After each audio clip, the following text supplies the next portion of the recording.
aan jou gunsteling fliek? As ek gehoor voor kyk en vir wat ek weet van julle, dan dink ek dis nie onmoontlik dat sommige mense in hierdie gehoor Woody Allen's Love and Death of Annie Walls sien. Dalk Roman Polanski's Chinatown. Dink aan 'n skilder wie se werk jou meesleer. Gauguin, Picasso, Francis Bacon, Lucian Freud. Luister jy na Wagner of dalk na Michael Jackson of R. Kelly? Ek het R. Kelly ingesit en hoe cool dit klink. In die letterkunde, hoeveel waardering het jy vir Ezra Pound of Roald Dahl? Hierdie is 'n kort uittreksel uit 'n baie lang lys van kunstenaars wat beskuldig word van pedofilie, verkrachting, rasisme, seksisme, geslagsgeweld of ander morele vergrype. Ons kan nie, ja, ek het nie Suid-Afrikaners genoem nie. Ek wil daar nog hier bly tot Sondag. So ons kan nie dade afwys, maar behoort ons die kunstenaars te boycott of te kanselleer in die taal van ons tyd, weens hul verwerplike optrede of sienings. Hierdie vraag het te maak met die rol van die kunstenaar in die samelewing, die aard, doel en waarde van kuns, die verband tussen estetika en etiek, en ook die waarde van vrye debat en meningsuiting. Dit is 'n breë terrein, ek kan onmoontlik in 'n enkele praatjie dek. So wat ek wil doen, is om 2 moontlike argumente teen die boycott van immorele kunstenaars en 1 argument vir so 'n boycott te oorweeg. En dan te verduidelik hoekom een van hierdie argumente waarde is. En ek sal dan afsluit met 'n voorstel vir 'n meer genuanceerde benadering wat ons dalk 'n pad uit die doolhof kan het. So hier is 'n eerste moontlike argument teen enige vorm van boycott of kansellasie van kunstenaars. En dis die argument dat kunstenaars verhewe is bo alledaagse morele verantwoordelikheid. Die kunstenaar is 'n onverbonde enkeling wat die sedes en norme van die samelewing deurbreek uit toewyding aan sy of haar genialiteit. Solank ons die produkte van daardie genialiteit waardeer, so lei die argument, kan ons nie die bron van die kuns smoor nie. En andersom, as ons kunstenaars wel aan alledaagse sedes en norme sou onderwerp, sal ons dalk 'n meer harmonieuse samelewing hê, maar een sonder die soort skepende werk wat die lewe in daardie samelewing die moeite werd maak om te leef. Dalk ken julle hierdie argument. Dalk het julle self al hierdie argument aangevoer. Is dit 'n oortuigende argument? Ek dink nie so. Baie van die omstandighede waarin kunstenaars hulself bevind, is nie uniek aan hulle kunstenaarskap nie. Die rede is om eerlik teenoor ander op te tree, om betroubaar te wees, om beloftes na te kom, om mense met respek te behandel, is nie anders vir 'n kunstenaar as vir die res van ons nie. Betroubaarheid, respek, medemenslikheid in 'n kunstenaar is nie kwalitatief anders as in 'n onderwyser of vlieënier of bouer of chef. Die genialiteit van die kunstenaar as kunstenaar, net soos die uitnemendheid van die onderwyser of dokter of sportafrigter, het geen relevantie vir ons oordeel oor hul behandeling van hulle medemens nie. Die argument dat die kunstenaar vrygestel is van enige morele beoordeling en daarom in beginsel nie geboycott mag word nie, vind ek dus onoortuigend. So hier is 'n tweede moontlike argument teen so 'n boycott. Neem die volgende sin uit Balzac se roman Sarrasine. This was woman herself, with her sudden fears, her irrational whims, her instinctive worries, her impetuous boldness, her fussings, and her delicious sensibility. Die van julle met 'n agtergrond in literêre teorie sal hierdie voorbeeld herken as komende uit Roland Barthes se opstel oor die sogenaamde dood van die outeur. is aan die woord in hierdie sinne wat ek net vir julle gelees het. Vra Bart. Die karakter in wie se mond hierdie woorde gelê word. Honoré de Balzac die individu, wat ons vertel wat hy werklik van vroue dink. Of Balzac die skrywer, wat een of ander literêre beskouing oor vroulikheid aan die leser voorhou. Hierdie vraag, sê Bart, is in beginsel onbeantwoordbaar. Die kunswerk is 'n seleksie en ekstrapolering van elemente van die werklikheid. Dit het geen vasstelbare verband met enige individuele skepper nie. Dis die dood van die outeur. As Bart reg is, het ons geen rede om enige kunswerk te boikot op grond van die karakter van die kunstenaar nie. Terselfdertyd sal daar geen rede wees om enige kunstenaar te vereer vir hulle werke nie. Ons behou die genot van die kunswerk en ons word bevry van die obsessie met die kunstenaar. So, is die dood van die outeur argument oortuigend? Hierop is my antwoord eweneens nee. Dit mag so wees dat daar nie 'n eenduidige verband bestaan tussen skepper en kunswerk nie. Maar dit is ook so dat iemand 'n doelbewuste keuse gemaak het vir hierdie verhaal, hierdie karakters, hierdie sinne en woorde. En dat die stroom van taal en idees en gebeure geëkstrapoleer het om juist dit en nie iets anders nie vas te lê. Hierdie soort keuse is nie van toepassing. Dit is nie die toepassing van 'n algemene reël wat net sowel deur iemand anders uitgevoer kon word nie.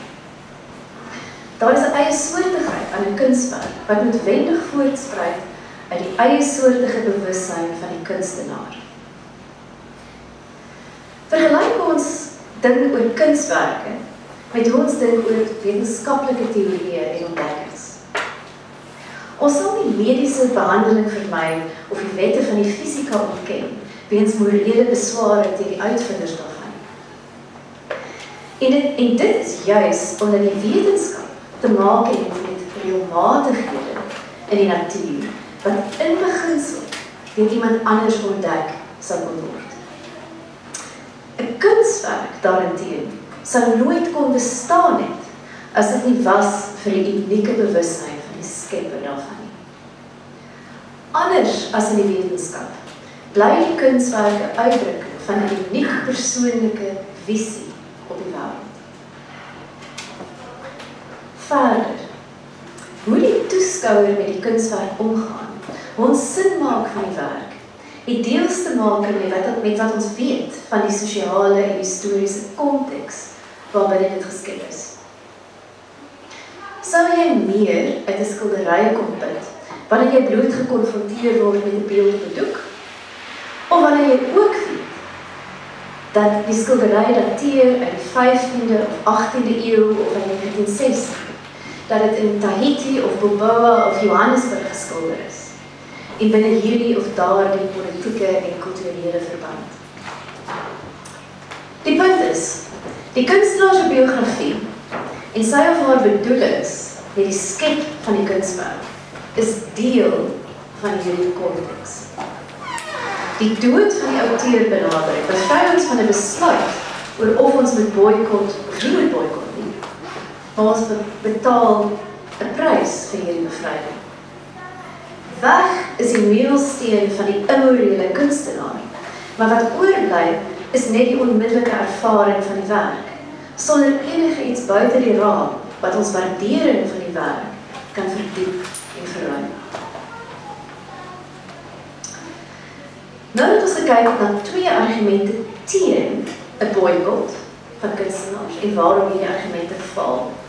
Kom ons verskuif ons aandag na die mees algemene argument ten gunste van 'n boikot van kunstenaars wat ons self skuldig maak aan moreel laakbare opinies en optrede. Hierdie argument berus op aannames oor die skadelike gevolge daarvan om so 'n kunstenaar 'n openbare platform te gee. Die eerste mens wat geskaad word, so lui die argument, is die direkte slagoffers van die oortreder.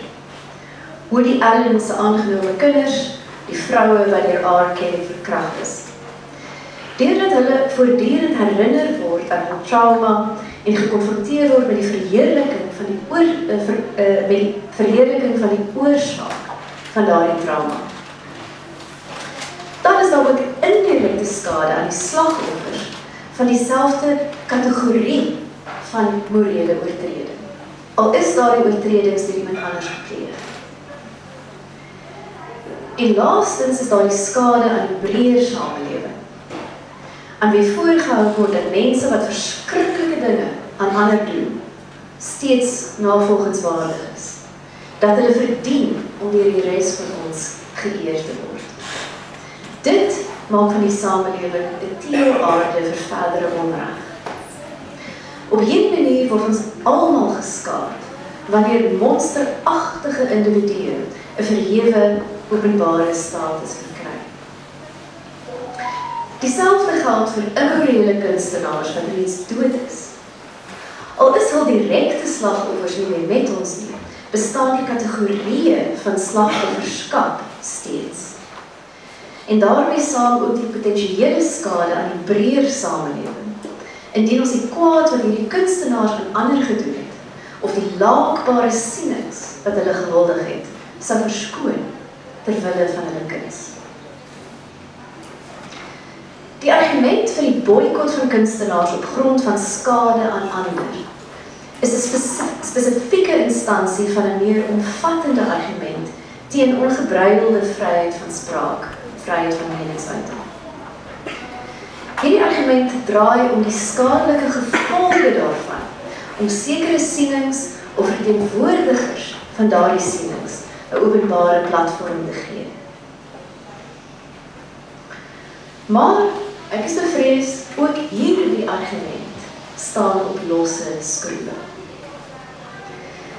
In die eerste plek moet ons vra, wat is die essensiële eienskappe vir iets om as skade te geld?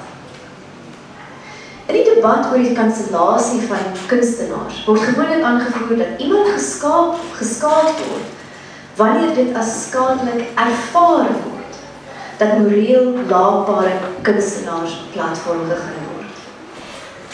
Die Achilleshiel van hierdie argument is dat diegene wat ontneem word van die geleentheid om die kunstenaar se werke te geniet, of die geleentheid vir kritiese gesprek met die kunstenaar oor sy of haar sienings, ook daarop kan aanspraak maak dat hulle geskaad word. Uiteindelik word dit 'n opweeg van skade teenoor skade. Wat is die gronde vir so 'n berekening? Wie is gekwalifiseer om dit te maak? En met meer fundamentele vlak, wat presies is dit wat hier opgeweeg moet word? Die uiteenlopende subjektiewe ervarings van mense of die gedeelde objek van daardie ervarings? Dit lyk dus asof die beroep op skade meer vrae as antwoorde bied. Op die minste gesê, kan oorwegings van skade ons nie help om 'n oorwoë besluit te neem oor die boikot al dan nie van kunstenaars of hul werke nie. Die 3 argumente wat ek bespreek het, verteenwoordig 3 algemene standpunte in die debat oor die boikot van kunstenaars. As ons van hierdie argumente sal afsien, waar laat dit ons dan? Ek dink die roete uit die doolhof is om in te sien dat daar eintlik 2 verskillende soorte morele oordeele hier ter sprake is. Aan die een kant is daar die evaluering van die kunstenaar in hul verhouding met ander mense. In hierdie geval geld al die redes wat ons het om enige iemand se optrede en sienings te beoordeel. Ons sou inderdaad vir Roman Polanski of Woody Allen of Michael Jackson vir hul dade kon veroordeel en volhou dat hulle nie navolgenswaardige voorbeelde is van hoe om met ander mense om te gaan. Die ander soort morele oordeel het te maak met die integriteit van die kunstenaar as kunstenaar. Hiermee bedoel ek hul getrouheid aan hul visie, die eerlikheid waarmee hulle hul onderwerp aanpak, hul onafhanklikheid van gees. En met visie bedoel ek die verbeeldingryke aanbieding van 'n aspek van die werklikheid, die na vore bring van elemente van ons belewenis, wat gewoonlik slegs obskure agtergrondverskynsels is, en die verskerpte bewustheid wat dit by ons skep. Alice Munro beskryf hierdie oriëntasie so: What I wanted was every last thing, every layer of speech and thought, stroke of light on bark on walls, every smell, pothole, pain, crack, delusion, held still and held together, radiant, everlasting. Dis nie toevallig dat ek vir Alice Munro aanhaal. Sy is by 'n ma wat haarself versoen het met haar man se seksuele misbruik van haar 15-jarige dogter en die skrywer van weergalose prosa. Haar ontoereikendheid as 'n ouer is nie relevante gronde vir 'n oordeel oor haar toereikendheid as 'n kunstenaar nie. En die feit dat sy sonder vergelyke is as kunstenaar is geen rede om haar te vergewe vir wat sy haar kind aangedoen het. Net een paragraaf terug. Die kunstenaar kan hul visie verloor deur die werk onderhewig te stel aan politieke ideologie of deur die toeskouer of leser te manipuleer terwyl van geld of populariteit of status of ander bewegings. En hierdie, dit is eintlik my kern, hierdie verloning van visie is 'n morele tekortkoming in eie reg. Analoog aan die wetenskaplike wat lieg oor die aard van resultate van eksperimente, of hul integriteit as navorser inboet terwille van sosiale of politieke oorwegings. So ek dink ons kan die twee verskillende sienings oor wetenskaplikes en oor kunstenaars gelyktydig handhaaf.